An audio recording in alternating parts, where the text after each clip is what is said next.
Okay, so first let me check if my voice is audible or not. Yes, it is. So, hello everyone, Ujjwal from the Open Campus this side, and today we are going to discuss some most important topics of our DSC 2 Business Law. अब ये जो video है ये both programme and honours के लिए applicable है, सो फर्क नहीं पड़ता आप इसको कहाँ से देख रहे हैं, किस कोर्स से देख रहे हैं, तो आप दोनों से देख सकते हैं। एक डाउट जो मुझे आ रहा है वो ये आ रहा है कि जब तक ये वीडियो पब्लिश होगी शायद तब तक प्रोग्राम का जो बिजनेस लॉ का एग्जाम है वो हो गया होगा, बट अगर उससे पहले हो रहा है तो देख सकते हैं आप, अगर उसके बाद हुआ है तो सॉरी, अगली बार से हम इसको जल्दी लाने का ट्राई करेंगे। फिलहाल हम देखते हैं मोस्ट इंपॉर्टेंट टॉपिक्स। इसमें हम देखने वाले हैं कि कौन से ऐसे टॉपिक्स हैं जो काफ़ी ज़्यादा इंपॉर्टेंट है, एंड ये हमने पता कैसे लगाया। सिंपली हमने प्रीवियस ईयर्स को देखा, सिंपली हमने जो पैटर्न्स एग्जाम पैटर्न्स हैं उनको नोटिस करा, एंड उसमें जो जिस टॉपिक की विजिबिलिटी सबसे ज़्यादा थी, जिस टाइप ऑफ टॉपिक के क्वेश्चन की विजिबिलिटी सबसे ज़्यादा थी, उन टॉपिक्स को हमने इसमें डाला है। नाउ ये जो हमारा लिस्ट है ये बनाया है समीर ने, सो थैंक यू समीर, आप ऐसे ही हमारी हेल्प करते रहिए, आई होप। एंड इसी साथ हम मूव करते हैं फर्स्ट यूनिट पर, which is nature and meaning of contract. Now इसमें हम डिस्कस करते हैं kind and essential of any contract, offer and acceptance कैसे होता है, ये सब कुछ डिस्कस करते हैं हम इसमें। तो अगर आप इसको पढ़ेंगे तो आपको आसानी लगेगा। दूसरा है law relating to minor agreement. किसी भी एग्रीमेंट में किसी माइनर का इन्वॉल्वमेंट अगर होता है तो उससे रिलेटेड क्या स्टेप्स होते हैं या फिर कैसे नहीं किया जाता है माइनर को इन्वॉल्व, ये सब इसमें हम डिस्कस करेंगे। Third topic is consideration. इसमें मतलब है कि ये सिंपली किसी कॉन्ट्रैक्ट को करने के क्या कंसिडरेशन होते हैं एंड उसमें क्यों हम जाते हैं, ये इसमें हम डिस्कस करेंगे, तो आप इसको पढ़ सकते हैं। उसके बाद है fourth topic which is undue influence. इसको मैं एक एग्जाम्पल से समझाता हूँ।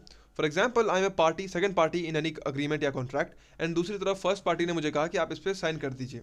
द अग्रीमेंट इज बहुत सही अग्रीमेंट है एंड उस पर फिर मैं साइन कर देता हूँ, तो ये हुआ अनड्यू इन्फ्लुएंस। मतलब ना उसका कोई इन्फ्लुएंस था मेरे ऊपर, ना कोई प्रेशर था, मैंने अपनी मर्जी से किया है जो किया है। ऐसे ही अगर कोई भी पार्टी मुझ पर मजबूरन मुझे करवाती या फिर ज़बरदस्ती करती, तो फिर वो इन्फ्लुएंस के अंदर आ जाता, जिसे यहाँ पर अनड्यू जो है वो हट जाता। इसीलिए हमेशा ध्यान रखते हैं कि कोई भी कॉन्ट्रैक्ट अनड्यू इन्फ्लुएंस के साथ हो।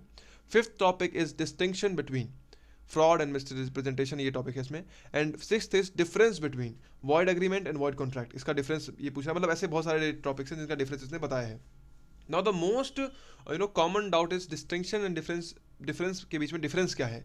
सिंपल है, डिफरेंस किसी दो चीज़ों के बीच का अंतर होता है, एंड डिस्टिंक्शन किसी दो चीज़ों के बीच का डिफरेंस के साथ साथ रिलेशन भी बता देता है उनका। Like fraud and misrepresentation are somehow related to each other. So यहाँ पर हम ये देख सकते हैं। Seventh topic is illegal agreement. Simple नाम से पता लग रहा है कोई भी एग्रीमेंट जो इलीगल हो, जो कि कानून के नज़र में वॉइड हो, simple. Eighth is contingent agreement. Ninth is collateral transaction. And इसी के साथ ये यूनिट 1 का जो मोस्ट इंपॉर्टेंट टॉपिक्स है वो खत्म होता है। Now it is pertinent to mention कि जो भी हम टॉपिक्स देख रहे हैं ये सिर्फ मोस्ट इंपॉर्टेंट है, ज़रूरी नहीं कि इन्हीं से आ जाएगा, आउट ऑफ दिस भी आ सकता है। इसलिए मैं आपको रिकमेंड करूंगा कि भी टाइम है, you should just take a look at the whole unit. And हाँ, ये मुझे पता है कि business law, financial accounting and इसी के साथ कॉमर्स या अलग अलग जो सब्जेक्ट हैं उसका एग्जाम साथ में है, 20, 21, 22 को। सो उसमें थोड़ा टफ होगा, बट अगर टाइम मैनेज कर सकते हैं आप तो करिए, एंड पूरे के पूरे यूनिट को पढ़िए, तभी आपको कुछ हेल्प हो सकता है। Now let's come to unit 2। The first topic is discharge of contract. Discharge of contract से मेरा मतलब है किसी भी कॉन्ट्रैक्ट को रिलीज कर देना, मतलब खत्म कर देना एक तरीके से। इसमें जो पहला रीजन होता है वो होता है बाय लैप्स ऑफ टाइम, यानी कि किसी टाइम की अगर टाइम पीरियड में होना था कुछ, अगर उसमें कोई कमी आ गई है तो बस खत्म होगा contract. Second is by agreement. अगर किसी एग्रीमेंट में ही हम दोनों ने, मतलब मान लीजिए दो पार्टी है, दोनों ने एग्रीमेंट कर लिया कि बस कॉन्ट्रैक्ट खत्म करो, तो खत्म है। फिर तीसरा है बाय ब्रीच। दोनों में से किसी एक पार्टी या फिर दोनों ने ही कुछ ब्रीच कर दिया कॉन्ट्रैक्ट, तो कॉन्ट्रैक्ट खत्म हो जाता है। And by performance of contract. By performance of contract का मतलब होता है कि अगर कॉन्ट्रैक्ट कुछ ऐसा करने की बात कर रहा है जो कि इलीगल है, तो फिर वो आराम से ख़त्म किया जा सकता है। लाइक मैं आपको बोलता हूँ कि हम दोनों मिलकर ड्रग्स बेचते हैं, मतलब जस्ट फॉर एग्जांपल, सीरियसली नहीं, ड्रग्स बेचते हैं, तो फिर ये जो हमारा कॉन्ट्रैक्ट है ये डिस्चार्ज हो जाएगा, बिकॉज इसका जो परफॉर्मेंस है वो इलीगल है। Second topic is remedies for breach of contract. ना इसमें सिंपल जो मतलब है इसका वो ये है कि मान लीजिए आपने या फिर मैंने, हम दोनों ने पार्टनरशिप की एंड हम दोनों में से किसी ने गलती से ब्रीच कर दिया, तो उसमें कैसे ठीक किया जा सकता है? सबसे पहला होता है डैमेजेस। चेक करेंगे कि डैमेजेस मतलब क्या क्या डैमेजेस हुए हैं, क्वांटम क्या है, इंजंक्शन उसमें क्या होगा। सो हम ये सब चेक करके फिर उसको ठीक कर सकते हैं। डिटेल में पढ़ेंगे तो आपको समझ आ जाएगा। Third is contingent contract. Contingent लिखा हुआ है पर है वो कंटिजेंट। कंटिजेंट कॉन्ट्रैक्ट जो होता है उसका मीनिंग आप इसे पढ़ेंगे, कैरेक्टरिस्टिक्स पढ़ेंगे, rules regarding to this contract पढ़ेंगे, बहुत इंपॉर्टेंट है, तो उसको आगे पढ़ लीजिए एक बार। And fourth is quasi contract. Yes, section 68 to 72 are very important, तो आप इसको पढ़िए एक बार उसको, एंड उसको समझ कर फिर एक बार ट्राई करिए कि प्रीवियस ईयर क्वेश्चंस को करें और उसमें आपको ये मिलेगा। So you can just take a look at that. Unit 3 में आप देखेंगे difference between contract of indemnity and contract of guarantee, इन दोनों के बीच में डिफरेंस क्या है। नाउ इसमें ये जो टॉपिक है, नाउ ये समझ लीजिए, मैं जो बोल रहा हूँ आप देखेंगे देखेंगे ये नहीं मिलेगा बस आपको। इसमें मैं कह रहा हूँ कि ये सबसे इंपॉर्टेंट टॉपिक है, आप इसको कुछ करें ना करें इसको जरूर कर लीजिएगा, ठीक है। तो उसका कुछ उल्टा उल्टा मतलब मत समझिएगा, ठीक है ना। Second is invalid contract. अब ये पढ़ लीजिएगा, invalid contract, rights of indemnity holder, type of guarantee, nature of surety, ऐसा सब कुछ बहुत सारा टॉपिक है, तो आप इसको एक बार पॉज करके स्क्रीनशॉट ले सकते हैं।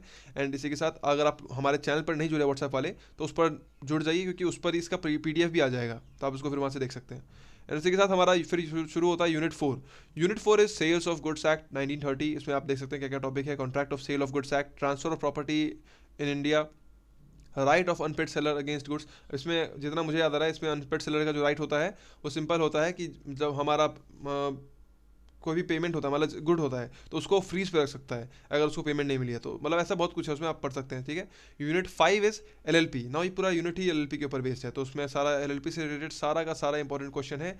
You can just take a look at that. And फिर इसी के साथ हमारा जो लिस्ट है वो खत्म हो जाता है। अगर आपको इस पीडीएफ को देखना है, पीडीएफ को चाहिए अगर आपको, तो आप हमारे व्हाट्सएप चैनल पर ज्वाइन कर सकते हैं, जिसका हमारा लिंक है व्हाट्सएप चैनल का, वो शायद यूट्यूब के अबाउट सेक्शन में होगा। So you can just take a look at that.